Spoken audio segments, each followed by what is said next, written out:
Hello everyone, welcome back to my channel. ನಾನಿವತ್ತು simple ಆಗಿ ಒಂದು ಚಿಕನ್ ಗ್ರೇವಿ ಮಾಡೋದು ಹೇಗೆ ಅನ್ನೋದನ್ನು ತೋರಿಸ್ಕೊಡ್ತೀನಿ. ವಿಡಿಯೋನ ಸ್ಕಿಪ್ ಮಾಡದೆ ಕೊನೆವರೆಗೂ ನೋಡಿ. ಹಾಗೆ ಯಾರೆಲ್ಲ ನನ್ನ ಚಾನಲ್ನ ಸಬ್ಸ್ಕ್ರೈಬ್ ಮಾಡ್ಕೊಂಡಿಲ್ವೋ ಈಗಲೇ ಸಬ್ಸ್ಕ್ರೈಬ್ ಮಾಡ್ಕೊಳ್ಳಿ.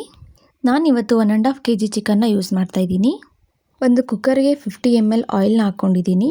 2 ಮೀಡಿಯಮ್ ಸೈಜ್ ಈರುಳ್ಳಿನ ಈ ಥರ ಉದ್ದುದಕ್ಕೆ ಹಚ್ಚಿಟ್ಕೊಂಡು ಸೇರಿಸ್ಕೊಂಡಿದ್ದೀನಿ. ಈರುಳ್ಳಿ ಎಡ್ಜಸ್ ಎಲ್ಲ ಗೋಲ್ಡನ್ ಬ್ರೌನ್ ಆಗೋವರೆಗೂ ಫ್ರೈ ಮಾಡ್ಕೋಬೇಕಾಗತ್ತೆ.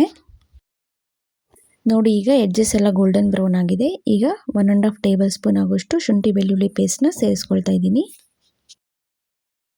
ಹಸಿ ವಾಸನೆ ಹೋಗೋವರೆಗೂ ಫ್ರೈ ಮಾಡ್ಕೋಬೇಕಾಗತ್ತೆ. ನೆಕ್ಸ್ಟ್ ಇದಕ್ಕೆ 1/4 ಟೀ ಸ್ಪೂನ್ ಆಗೋಷ್ಟು ಪೆಪ್ಪರ್ ಪೌಡರ್ನ ಸೇರಿಸ್ಕೊಳ್ತಾ ಇದ್ದೀನಿ.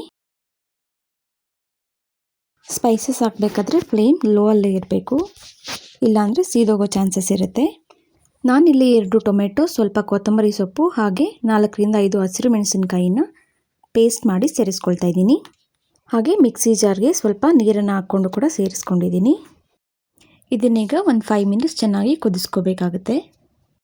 ಈಗ 1/4 ಟೀ ಸ್ಪೂನ್ ಆಗುವಷ್ಟು ಚಕ್ಕೆ ಲವಂಗ ಪೌಡರ್ನ ಸೇರಿಸ್ಕೊಳ್ತಾ ಇದ್ದೀನಿ. ಇದನ್ನು ಚೆನ್ನಾಗಿ ಮಿಕ್ಸ್ ಮಾಡ್ಕೋಬೇಕು. ಈಗ ಮಸಾಲೆಯಲ್ಲಿರೋ ಹಸಿ ವಾಸನೆ ಎಲ್ಲ ಹೋಗಿ ಎಣ್ಣೆ ಬಿಡೋದಕ್ಕೆ ಸ್ಟಾರ್ಟ್ ಆಗ್ತಾ ಇದೆ. ಈಗ ಚೆನ್ನಾಗಿ ವಾಶ್ ಮಾಡಿಕೊಂಡಂಥ ಚಿಕನ್ನ ಸೇರಿಸ್ಕೊಳ್ತಾ ಇದ್ದೀನಿ. ಚಿಕನ್ ಪೀಸಸ್ನ ಚೆನ್ನಾಗಿ ಮಿಕ್ಸ್ ಮಾಡ್ಕೋಬೇಕಾಗುತ್ತೆ. 1 ಟೇಬಲ್ ಸ್ಪೂನ್ ಆಗೋಷ್ಟು ಉಪ್ಪನ್ನು ಸೇರಿಸ್ಕೊಳ್ತಾ ಇದ್ದೀನಿ. ಕಡಿಮೆನೇ ಸೇರಿಸ್ಕೊಳ್ಳಿ, ಮತ್ತು ಕೊನೆಯಲ್ಲಿ ಬೇಕಾದರೆ ಸೇರಿಸ್ಕೋಬೋದು. ಹಾಗೆ 1/4 ಟೀ ಸ್ಪೂನ್ ಆಗೋಷ್ಟು ಅರಿಶಿನ ಸೇರಿಸ್ಕೊಂಡು ಚೆನ್ನಾಗಿ ಮಿಕ್ಸ್ ಮಾಡ್ಕೊತಾ ಇದ್ದೀನಿ. ಹಾಗೆ ಇದಕ್ಕೆ 2 ಟೇಬಲ್ ಸ್ಪೂನ್ ಆಗೋಷ್ಟು ಖಾರದ ಪುಡಿನ ಸೇರಿಸ್ಕೊಳ್ತಾ ಇದ್ದೀನಿ. ಖಾರ ನಿಮ್ಗೆ ಎಷ್ಟು ಬೇಕೋ ಅಷ್ಟು ನೋಡ್ಕೊಂಡು ಹಾಕ್ಕೊಳ್ಳಿ. ಹಾಗೆ 2 ಟೇಬಲ್ ಸ್ಪೂನ್ ಆಗೋಷ್ಟು ಧನಿಯಾ ಪುಡಿನ ಸೇರಿಸ್ಕೊಳ್ತಾ ಇದ್ದೀನಿ. ಈಗ ಚೆನ್ನಾಗಿ ಮಿಕ್ಸ್ ಮಾಡ್ಕೋಬೇಕು.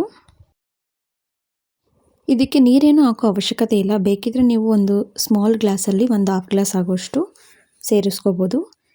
ಹೀಗೆ ಒಂದು 10 to 15 ಮಿನಿಟ್ಸ್ ಕುಕ್ ಮಾಡಿಕೊಂಡ್ರೆ ತುಂಬ ಟೇಸ್ಟಿಯಾಗಿರುವಂಥ ಚಿಕನ್ ಗ್ರೇವಿ ರೆಡಿ ಆಗುತ್ತೆ. ಇನ್ ಬಿಟ್ವೀನ್ ಈ ಥರ ಮಿಕ್ಸ್ ಮಾಡ್ಕೋತಾ ಇರಬೇಕಾಗುತ್ತೆ. ತಳ ಹಿಡಿಯದೆ ನೋಡ್ಕೋತಾ ಇರಬೇಕಾಗುತ್ತೆ. ನೋಡಿ, ಈಗ ತುಂಬ ಟೇಸ್ಟಿಯಾಗಿರುವಂಥ ಚಿಕನ್ ಗ್ರೇವಿ ರೆಡಿಯಾಗಿದೆ. ಒಂದ್ಸಲ ಈ ಥರ ಮಾಡ್ಕೊತೀನಿ, ನಿಮಗೆ ತುಂಬಾ ಇಷ್ಟ ಆಗುತ್ತೆ. ನೀವೇನಾದರೂ ಚಪಾತಿ ಜೊತೆ ಅಥವಾ ಸೈಡ್ ಡಿಶ್ ಆಗಿ ತಿನ್ಕೋತೀರಾ ಅಂದರೆ ಸ್ವಲ್ಪ ಡ್ರೈ ಮಾಡಿಕೊಂಡ್ರೆ ತುಂಬ ಚೆನ್ನಾಗಿರುತ್ತೆ. ಅಥವಾ ಮುದ್ದೆ ಅಥವಾ ರೈಸಿಗೆ ತಿನ್ನೋದಾದರೆ ಸ್ವಲ್ಪ ಗ್ರೇವಿ ಇದ್ದರೆ ತುಂಬ ಚೆನ್ನಾಗಿರುತ್ತೆ. ವಿಡಿಯೋನ ಸ್ಕಿಪ್ ಮಾಡದೆ ಕೊನೆವರೆಗೂ ನೋಡೋದಕ್ಕೆ ತುಂಬ ಧನ್ಯವಾದಗಳು. ಹಾಗೆ ನನ್ನ ಚಾನಲ್ನ ಸಬ್ಸ್ಕ್ರೈಬ್ ಮಾಡ್ಕೊಳ್ಳಿ. ನಿಮಗೆ ರೆಸಿಪಿ ಇಷ್ಟ ಆಗಿದ್ರೆ ಒಂದು ಲೈಕ್ ಕೊಡಿ. Thank you.